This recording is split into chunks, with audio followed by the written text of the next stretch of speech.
In the southern heart of Kyoto, where the city touches the base of a sacred mountain, there is a path that feels like a dream. A path that pulls you in step by step until the world behind you fades. This is the path of Senbon Torii, the 1,000 Torii Gates. But they're not just gates. They are whispers from the past. They are prayers in red. They stand in rows, stretching for miles, gently curving and climbing up Mount Inari. With every step you take, you walk not just through wood and paint, but through centuries of belief, love, fear, and hope. Fushimi Inari Taisha, the shrine that holds these gates, is one of the oldest in all of Japan.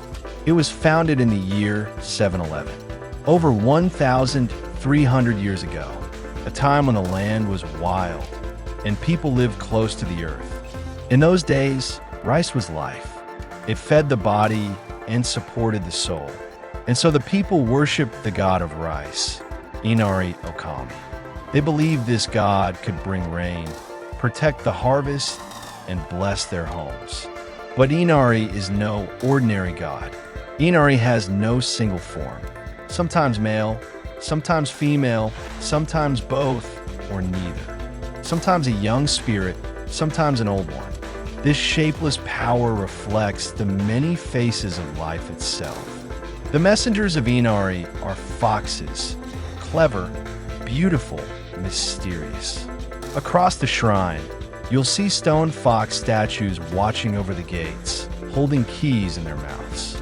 These keys open the rice granaries, symbols of wealth and well-being. People offer sake, coins, or small plates of food to these foxes, hoping their prayers will be heard and passed along.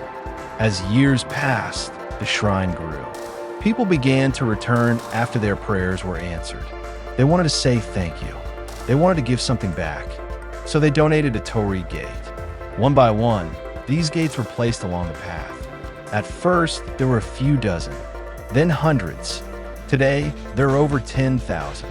Each one carries the name of its donor, and sometimes a message, painted in black on the back of the gate. Some gates were given by powerful companies, others by small shop owners, some by individuals who had nothing but hope.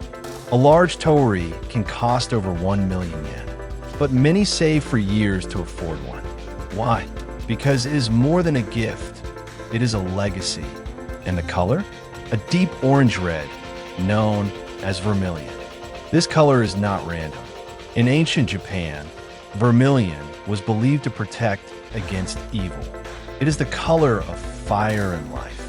It guards the soul and purifies the spirit. Walking under these gates, bathed in vermilion light, you feel a strange warmth, like the gates are speaking to you without words. The air on the path is different, cooler, calmer. The city noise disappears. In its place, you hear footsteps, the rustling of leaves, the quiet creak of old wood in the wind, and silence, a soft silence full of presence. The longer you walk, the slower you breathe. Your heart begins to match the rhythm of the mountain. The trail winds upward. Some steps are steep, some are flat. The gates grow closer together, then spread apart. Sunlight filters through the gaps. Shadows dance between the beams. Around each corner is something new.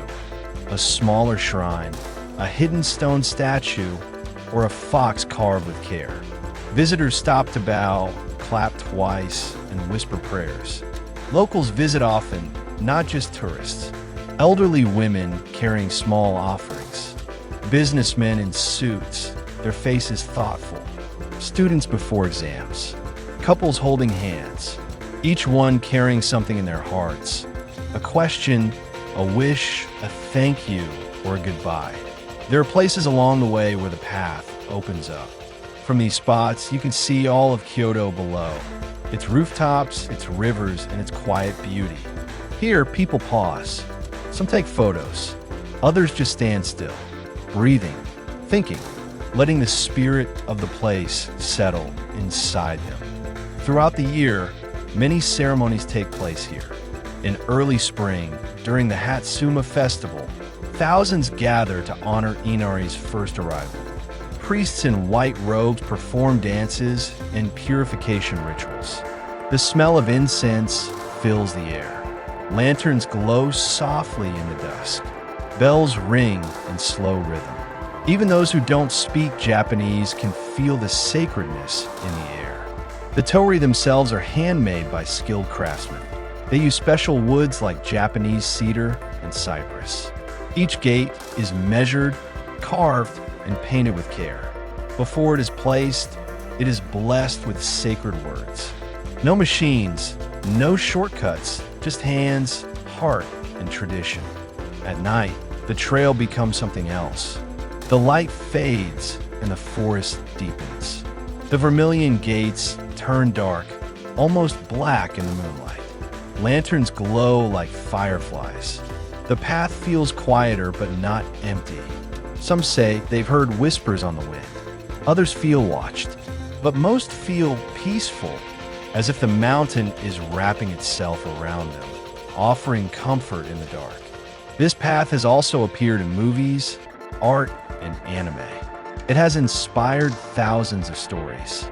Yet in person, it feels more real than any fiction. It touches something wordless in your heart, something ancient, something human. Behind the scenes, caretakers and monks maintain the shrine. They sweep the steps, repaint the gates, clean the fox statues, and prepare for rituals. Some have worked here all their lives. To them, this is not just a job. It is a calling. They protect not just a place, but a spirit.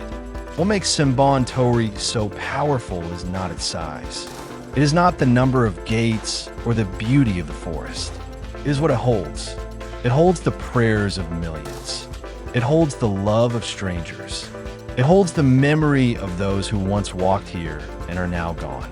Somewhere along the trail, you will feel it, the shift. You will stop taking photos. You will walk slower.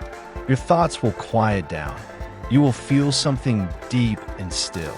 That is the magic of this place. And when you leave, you won't be the same.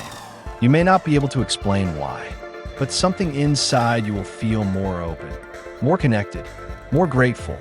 Senbon Torii is not just a shrine. It is a path, not only up a mountain, but into the soul.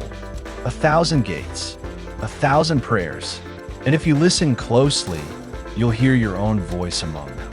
So walk it slowly, let your feet carry you, let your heart speak, and let the silence answer.